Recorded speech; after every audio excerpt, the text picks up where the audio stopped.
سؤال قال أن بعضهم يتحسس من لفظة الجرح ويصف العلماء المشتغلين بالغلاة.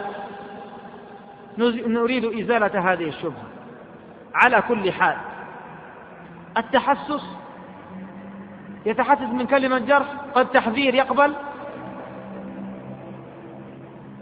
يقبل تحذير، ما يتحسس من تحذير، من بيان، من ذب عن السنة. يعني ايش هذا التحسسات؟ ما لها داعي. قبلها أئمة أهل السنة لا بد أن تكون مسلما. جاء في الحلية لأبي نعيم عن الإمام سفيان الثوري رحمه الله قال، يقول لأحد أصحابه: إن الرجل إذا أحببته في الله ثم أحدث حدثا فلم تبغضه في الله فإنك لم تحبه في الله، لأن هذا عنده ولاء ما عنده براء، ولا يجوز إلا الجمع بينهما، ولاء وبراء. فالإسلام ليس ولاء محضا ولا براء محضا، بل يجمع بين الولاء والبراء.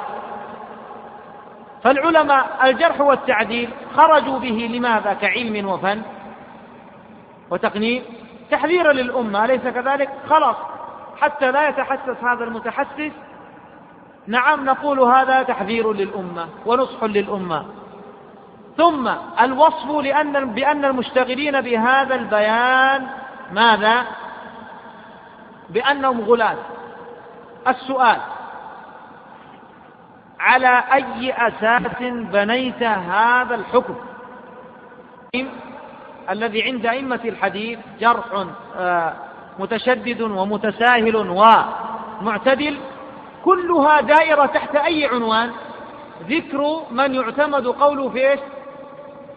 في الجرح والتعديل. فلماذا تطرح أنت الذين تعدهم من المتشددين أو الغلاة على تعبيره؟ الغلو مرفوض، لأن أنا أقول بنى الغلو على أنه متشدد في ظنه، فكله ذكر من يعتمد قوله في الجرح. وماذا؟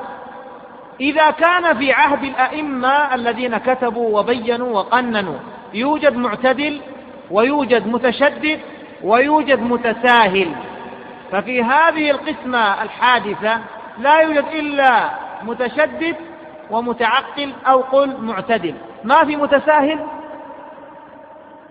هذا الزمن ما في متساهل؟ أما حذركم ابن ناصر الدين والحافظ ابن حجر فيما قرأنا في النزهة من التساهل؟ إذا على هذه القسمة مندفع ومتعقل، أنا ما أقول فيه متساهل، أقول يوجد متسيد في الأحكام. واضح؟ الأمر الرابع: هذا التقسيم لأهل العلم متشدد ومعتدل ومتساهل قام به من؟ أحد الناس أم علماء؟ خبروا وسبروا ونظروا، صحيح؟ فهل أنت منهم؟ هذا المقسم هل هو منهم؟ معدود في جملتهم؟ عالم عارف بأسباب الجرح والتعديل وكيف يصنف الحفاظ في أي طبقة والعلماء في أي طبقة يكونون؟ ما هذا بعشك فادرجي، فارحم نفسك لا تهلكها. وضح؟ إذا الذين تكلموا في هذا الباب علماء، وأنت لست كذلك، فارحم النفس ولا تهلكها. على كل حال، هذا الغالي أو المتشدد إذا قلنا بأنه قد تشدد، بناء على أي أساس بني تشدده أو بنيت الحكم بتشدده؟ غلط في كم مسألة في ظنك؟ 10؟ تكلم في 100 مسألة وحذر من 100 شخص. نعم، حذر من هذا الجمع، أصاب في 90 في 80 وغلط في 20. هل قوله كله مطرح؟ ما يجوز لك هذا الاقتراح. ثم هل سبرت هذه الأقوال؟ وما الذي تشدد وما الذي لم يوفق إليه؟